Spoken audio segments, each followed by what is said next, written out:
Welcome to the Leadership Challenges podcast.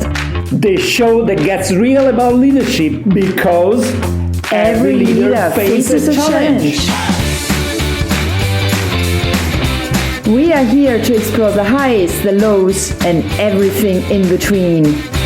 No fluff, no cliches, just real talk and real stories. I'm Anke Janssen. And I'm Domenico Traverso. Real leaders, real challenges, let's figure it out together.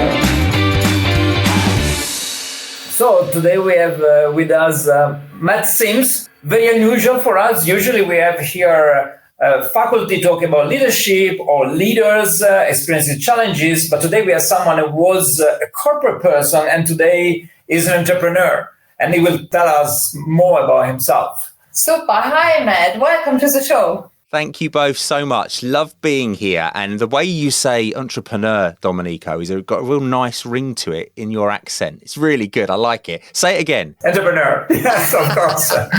But a question for Anke here, really. Does it ever happen to you to recruit people in your headhunting job? To recruit people that were in corporate and moved to being entrepreneurs? Yes.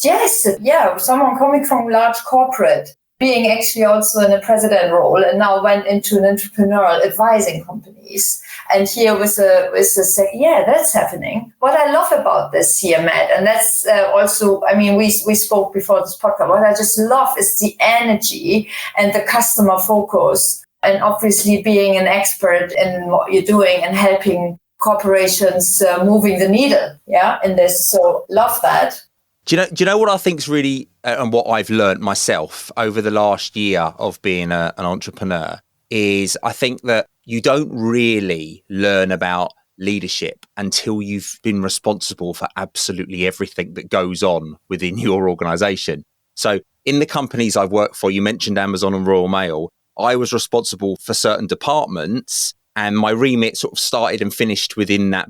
And I thought that I was a good owner. I thought I showed frugality. I thought I was really good at thinking long term, the full value stream. But when you work for yourself and something goes wrong, there's nobody to raise a ticket to say my laptop stopped working. There's no finance department to say my expenses haven't been paid. You do everything. You have to do absolutely everything. And I think I underestimated just how much you do need to do when you are on your own. Right. And how much I've learned in that 12 months. I think it's been a really interesting journey. I'm doing things now that I never believed I'd be able to do before. Okay. Like tax returns.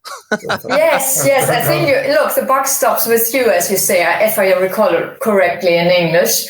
So tell us about, I mean, we would love to hear, I mean, what we just said. I mean, the topic really is lead through a crisis. And you have done that, and you're helping organizations and transforming their organization. So tell us a bit, what is the war story you want to share with us? And you just say, look, I mean, give us a bit of an insight here. It could be also from both sides, because I'm sure you have your war story leading to a crisis when you were in corporate or when now you are as an entrepreneur supporting other companies. So, and I mean, you don't need to make names and anything, but I think we want to work with, we want to learn the essence of really what was the story and what did you learn actually?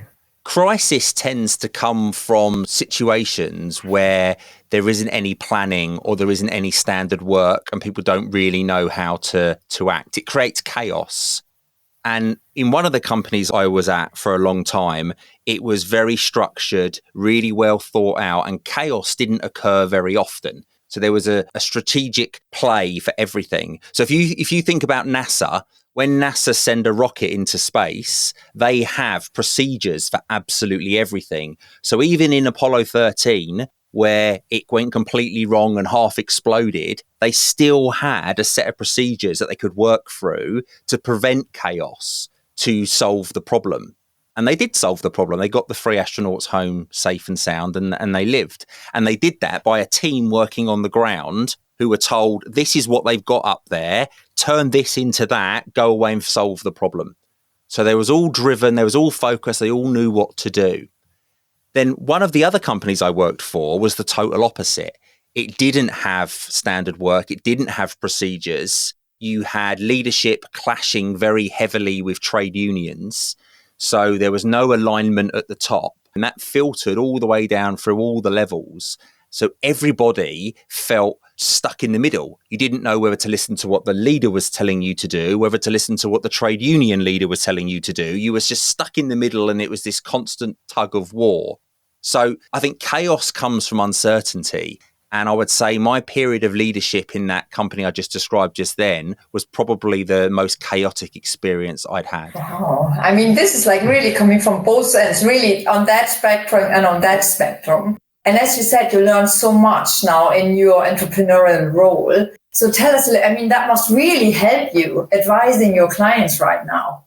Yeah, it absolutely does. I feel like I've got this natural instinct now. When I walk into an organization, I can very quickly see which end of the spectrum it's at. Because it's very, very easy. And this happens a lot. You walk into the reception of an organization, and on the wall, they've got all of their buzzwords, all of their values painted all over the wall. This is what we believe in.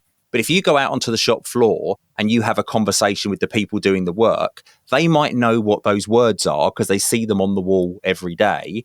But do they really know what they mean and how they impact what they do? Quite often, the answer's no.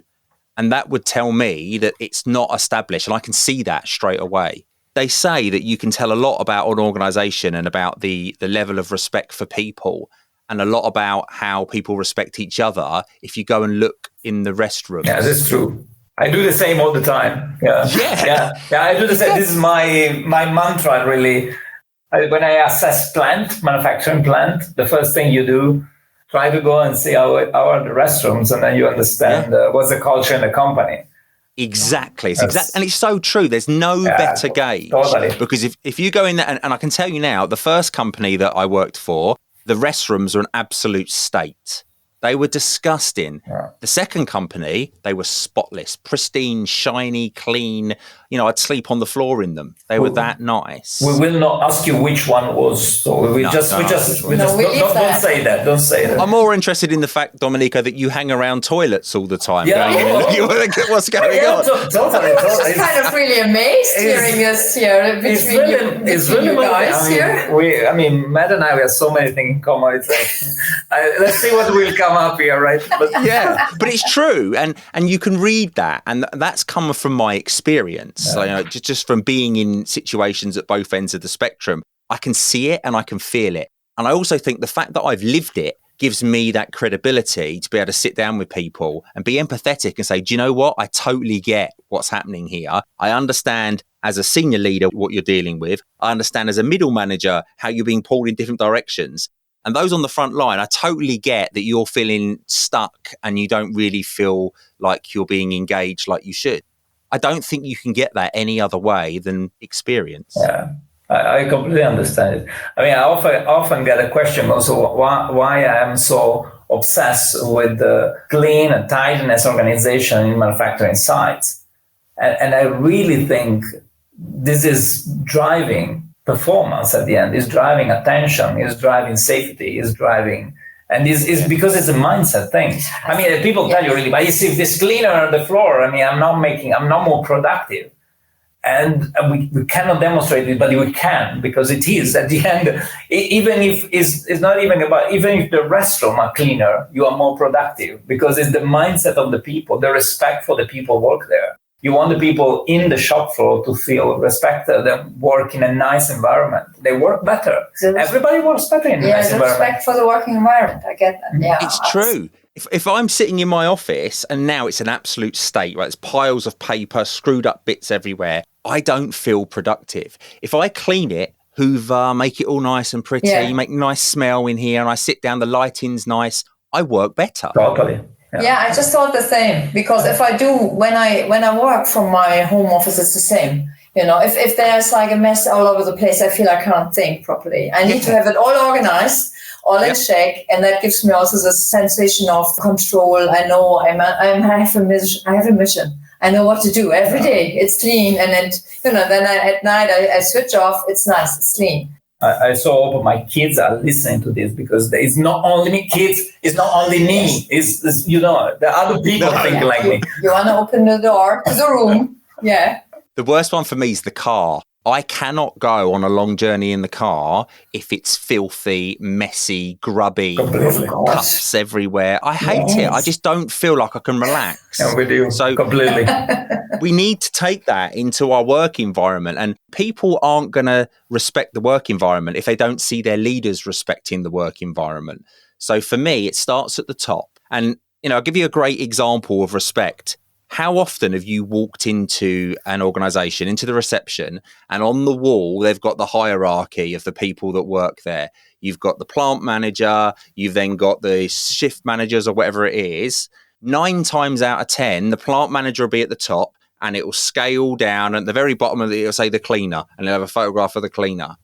The first thing I do if an organization asks me to come in and help them change their culture is I say, next time I come in here, I want that upside down. So I want the plant manager at the bottom, and at the very top, I want the cleaners and all of the people that are packing the boxes or whatever, all at the top, because they are the most important people. And the message you're sending out to people in your organization, if you've got it up the wrong way, is I'm more important than you. They don't understand how the values of the company match to their values because they don't really understand what they are. You're creating an environment of chaos because people don't understand where their place in that piece is. Listening to this, I'm just wondering, what is the most unconventional strategy you suggested and implemented, and what happened? Oh, there's so many to choose from. I guess I've made some mistakes, and I think it's those mistakes that have actually shaped the best results that I've had. Yes. In my early days of doing continuous improvement, I very much tried to continuously improve people. They would be the subjects. I'd be the person trying to do it, and I'd be doing it to them. And I very quickly learned that you can't do it to people. People need to be the people that are doing it. So I can lead them and guide them and explain the reasons why, the what, how, who, why, and when, but I can't do it for them. Gordon Ramsay, right? Gordon Ramsay, there's a TV show. I think he films most of them in America. But what he does is he goes into these restaurants that are failing, and then he'll go in there and he'll try the food. So the chef cooks him the best. He orders this stuff off the menu. He makes it the best. He takes it out. Gordon Ramsay will have a couple of mouthfuls and he'll go, it's awful. Take it away. It's disgusting. It's cold. It's soggy. It's nasty. Do you know the programs that I mean? Yes, I think I saw that, yeah. I was doing a project once where I was responsible for the standards within plants. So how did they operate from the start of the process to the end of the process? How did they operate? And we used to have remote dashboards that I could look at to see the performance.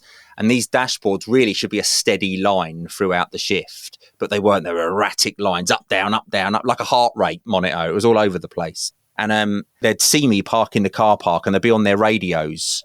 Matt's just arrived, quick, everybody. And everyone would start doing things properly because Matt had just arrived. And I'd go out on the shop floor and I'd just watch, I'd just observe, like Ono used to. So Taichi Ono from Toyota back in the day, he drew a chalk circle on the floor and he'd stand in the chalk circle and he'd just watch for hours, observing what was going on, what really happened in the operation. So I'd stand there, I wouldn't draw a chalk circle, but I'd stand there and observe. And as if by magic, all of the process weaknesses, all of the issues, all of the bottlenecks would just jump out at me. I could just see them like straight away. And there was a few times in my early days where I didn't have the patience that I have now, shall we say. And I literally unplugged the machine, the conveyor belts, and I just said, stop, everybody stop what you're doing. And I gathered them all round, hundreds of people, gathered them all round. I was like, this is rubbish. What are you doing? You're not doing this. You're not doing that. I've just literally lost it, went crazy. And my boss was with me at the time. Anyway, I did this. He just stood there all quiet and I did this rant. Then afterwards, as we walked away, everyone was looking a little bit shell-shocked. And my boss said to me, he said, Matt, what you've said is right. He goes, I don't disagree with anything that you've just said. He goes, but you must think about the shadow that you cast. And what he meant by that is that there was people on that shop floor that had never met me before, never seen me before, didn't know who I was or what I did. And they're going to go home from work that day and their partner's going to go, how was work? And they're going to go, oh, it was really weird, actually. This random guy that I've never met came in, unplugged everything, told me I was absolutely rubbish, told me everything I did was wrong, told me I wasn't following the standard, and then he went home. And I didn't think of it like that before. And then once he'd pointed it out to me, I thought, do you know what? That's exactly right. And I'd go outside and I'd open the dashboard back up and it'd all be perfect. It'd be a nice flat line. Anyway, I'd drive home, Time I got home, I'd open my laptop back up, look at the graph again, and it was back like a heart rate monitor where they'd gone back to what they were doing before, because I hadn't done the most important bit, and that's told people the how to do what they needed to do. Because very few people go to work with the general intention of deliberately doing a bad job or deliberately wanting to do it wrong. They don't, do they? They want to go in and they want to do a good job. Yeah. And what I love about this here, Matt, is creating a presence whilst not being present. Yes. And we're talking about now something you improved then and mistakes, etc. Because, I mean, honestly, Dominik, I'm not 2 hours with you. I mean, I only get better if I made a mistake. I learn really from mistakes.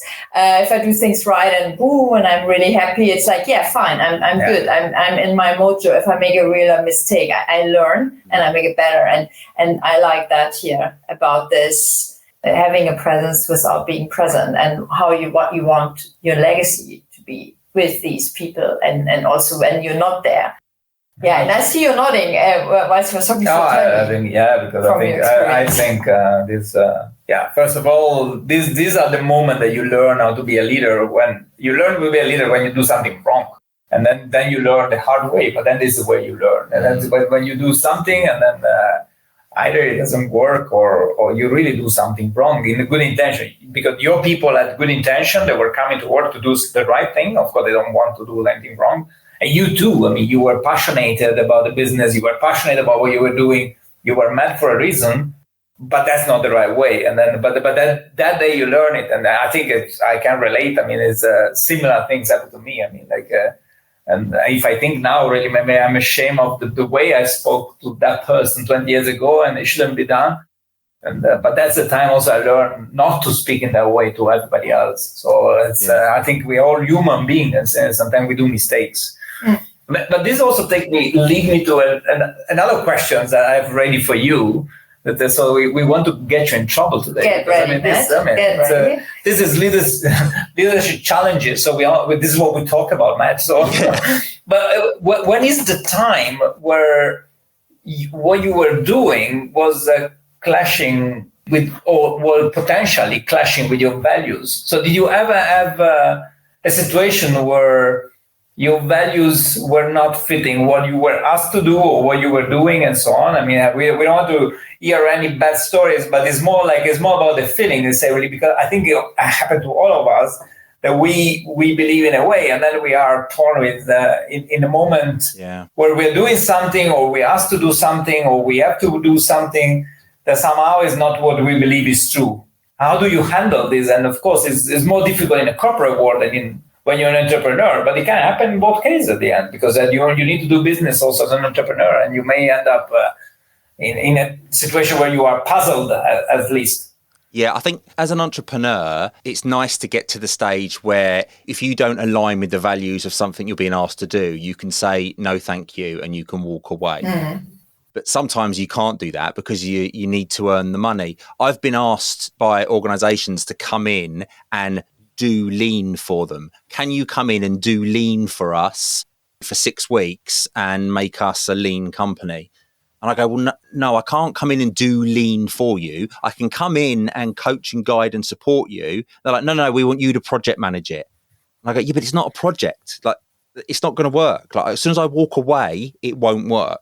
So I won't do that, because my personal brand and my value comes in my legacy, and my legacy in those organizations would be really poor if I did that. In the corporate world, I have been a leader of teams where a directive has come down from the more senior leaders and they've said, this is the policy now, we now need to do this. And I haven't agreed with it. And I've had to then sit down with my team and say, this is the organization's policy, this is now what we have to do. And obviously, in front of them, I need to be the organization. I'm representing that company. I'm speaking for that company. This is the standard. This is what I expect of you. But then my team know me, and they know that I am values driven, and they know that I'm not going to do something I don't believe in. They know in their heart of hearts that I will go back and challenge that. But I think with experience comes knowing how to challenge it. So in my younger days, I would have just refused to have spoken to my team. I'm not doing that. This is rubbish. It's nonsense. I think with experience and age, you come to realize that there's different ways to skin a cat. And in my latter years in the corporate world, I would give the message, but I would then go back and I would challenge that message to my senior leaders with facts and data. So I wouldn't just go back and say, I don't agree with it, it's the wrong thing to do. I would go back and say, I'm not sure about this. Have you considered this? What do you think of that? Because nobody likes to be told what to do, especially if you're more junior than the person that's come up with the policy. So it's about playing it. Am I making sense? I feel like it makes sense, and I think it is a complicated part. Actually, it's kind of happening also to you. You hype all kind of corporate companies. It's a lot. If somebody, maybe you also, for you is important. You are an entrepreneur as well. You have your own company and you run your adapting firm.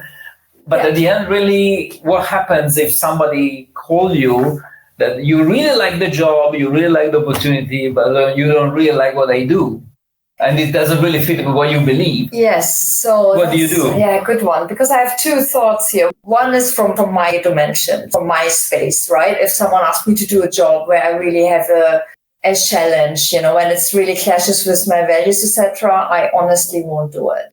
Yeah. And this is what you just said, is the freedom of working in an entrepreneurial setting. I think it's really important that whatever I do, I really believe in, and it's true.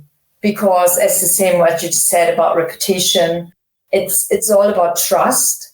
And if I don't believe in it, how can I convince anyone else in the world? I don't think. And how does this change when you were working before for a large headhunting firm, right? One of the top one. And what happened if your boss really tell you? Yes. Same here. Now I'm going to the inside view, and you can imagine me, Domenico, I won't like it. So, what do you do? It was the same. So, at younger age, I was like, no, I'm not having it. Thanks. But obviously, as you learn, there is an element of changing from within, as you just described, Matt. You can have conversations. It's just important. You need to know the why. Why does it clash with any of my values? And what's the solution? You can always say no, but I think the important thing is no because of, and this is a solution. But I agree here also with you, Matt, and Domenico. In essence, in any leadership role, it's really important. Authenticity is important. It's important that you really believe in what you're doing, because whatever you want to do with a team or with affiliates or people connected, they can feel if you mean it or not. Yeah. So really, so I think that's one of the most important pieces here in this space. And the second thing is also going back to what you just said. When I speak to global executives, and they are all good in their roles, what is very often a motivation? It is because they really disagree with the strategy, or with how are things done from within, or how people are treated. Yeah, because you meet the people that want to walk away from what they're doing. And so I can only say, it's really important, because that is a challenge. If you can't be yourself, if you feel you really need to tweak in what's important for you, your cultural values, what you believe in, your principles, but you think it's right and wrong. If you need to tweak it, if you can't be true here, it's a problem. It's a challenge. I think it takes a lot of courage to be able to go, do you know what? I don't align with the values or the practices that I see here. I'm going to walk away and do that. I think when you're younger, you can feel trapped. You feel like you take a role, you're desperate to climb that corporate ladder, you're desperate to get promoted, you're chasing that promotion. The day you get that promotion, you're exhausted, you're burnt out. Yeah. You for 5 minutes should raise a glass, congratulations. And the next morning you're like, right, next promotion, and you're chasing it again. To walk away and stay true to your values means starting again. And it can be quite scary, the thought of going away and starting again. It takes you out of your comfort zone and puts you into that place of the unknown again, in a new industry, new people, new surroundings. It's a very brave thing to do. But I think once you've done it, you realize that actually it's not that scary beyond that door. And if you just do it, get like a new lease of life, and you feel like, do you know what, I could do this. And if I'm not happy and it doesn't align, I'll leave again, and then I'll leave again, and then I'll leave again. You're not trapped. You're not doing a life sentence because you've committed a crime. You can leave because you want to, can't you? So let's say really our Leadership Challenges podcast advice to all leaders and entrepreneurs: if something doesn't sound right, you can walk. It's okay. It's okay to walk. If it doesn't feel right, if you have to break your own value, I think it's okay to walk. I think it's also what you just 100%. I think that's right. And also what you said, Matt. There's no reason to be afraid. So I think courage is an important word here. Courage. So the courage to speak up, because you can just walk away without saying anything, can't you? But the courage to speak up, I think, is a big piece here. Maybe if you speak up, you don't have to walk away. First of all, the power of saying no, to be honest. And as we go back to the beginning, it depends on how you present it and how we learned, over the years.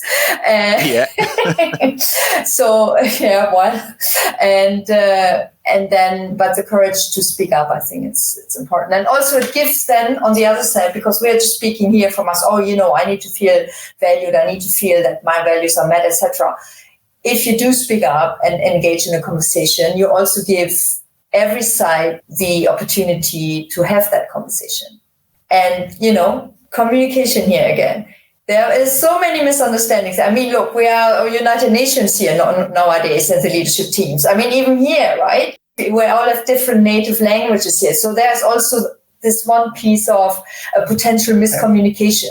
Yeah, cultural fit. Yeah. Cultural fit. So it's important to have that conversation. I think it's important as well to know your values. I spent 95% of my career, I didn't know what my values were. If someone asked me, I couldn't have reeled them off to you. I think as you go through your career, it just comes, doesn't it? You know what you believe in, and then you know what you don't. But, as a leader, we carry a big responsibility for our people. We are representing them. We are there to do the best for them, and we are there to create the best environment for them to work in. If you walk away, that's fine, and that's within your right, but you should really try and have that conversation initially, because if you walk away, but all the people that are there, they're still going to be there. Yeah, sure. And they believe in you, and they're part of your team. And for me, it's about doing what's right for them. There are times in my career where I've had to deliver some difficult news and had some very difficult conversations with people, whether it be about performance, or it could even be that I'm dismissing them for one reason or another. But my granddad said to me many years ago, right back when I first became a manager, he said to me, if you ever have to dismiss somebody, he said, never say, I'm sorry to tell you, or I regret to inform you that you've been dismissed. He said, because you're not dismissing them, they've dismissed themselves. They've done something that is clearly a mistake, but they've done it, not you. You're just following the procedure. Like, you've got to go home and look at yourself and go, did I do what the right thing to do was? And there's been times where I've had difficult conversations with people and they haven't liked it and they've been upset and they might have got emotional about it. But I can guarantee you they would have gone away and respected me for it because I've done it in the right way. Now, they might not have respected me immediately. They probably went home and called me all the names under the sun. They probably went in the restroom and wrote my name on the back of the toilet door and called me a few choice words. And that's fine. But over a period of time, I'm pretty sure they would have looked back and gone, do you know what? I respect Matt for that. He dealt with it in a certain way. He had the conversation professionally. I didn't agree with it, but I respect it. And that, as a leader, I think that's all we can ask for. Totally. Yeah. Absolutely. You must also have some experience here. Yeah, a lot. Yeah. A lot. And I think that's also the part of the objective. job, isn't it? It's part of the job, but it's something you have to do in the right way. I agree. And I think it's important. It's a very emotional part of the job also. That's where also that you need to stick to your values. I like a lot, Matt, really what you say about you need to know your values. Maybe this is also a recommendation we can make to everybody in leadership. be very sure about what are your values. I mean, you need to tell yourself, write it down somewhere, because this is easier for you to understand if what you're doing is in line with your values or not. So it's not obvious, especially when you are a young leader, it's not obvious what are really your values. I mean, when you are a young leader, if you are ambitious, you want to climb the ladder, you want to grow, you want to have a career. Values come after. A really good gauge of your values are other people should be able to list what your values are by looking at your behaviours. If I go into a room and I say, I've been working with people for 5 years, and I say, what's my values? And they reel off stuff that's nothing to do with what my values are. Yeah. I'm doing something wrong. That's like that example. Absolutely. Yeah. Fantastic. Very good. Yeah, very so good. Wow. I mean, Matt, I think this is really great. And, I love it. I love the piece about, learning from mistakes. Yeah, I think. What do you stand for? What's important? Being fair. I think this is a very good piece of leadership challenges. So I think it's a perfect start of our new season. So I'm first on. I'm the warm-up act. Yes, absolutely. You are here. You're the first of the new season. This is very exciting also for us. So we are so happy to have started this with you, because I think you bring a lot of very good reflections, and I think this is exactly what this podcast is about. And I love the energy, Mister. The challenges. Oh, thank you. Yeah, I love the energy. Thank you so much. And thank you for giving us the insights. I love that. Thank you so much, Matt. Thanks for being with us.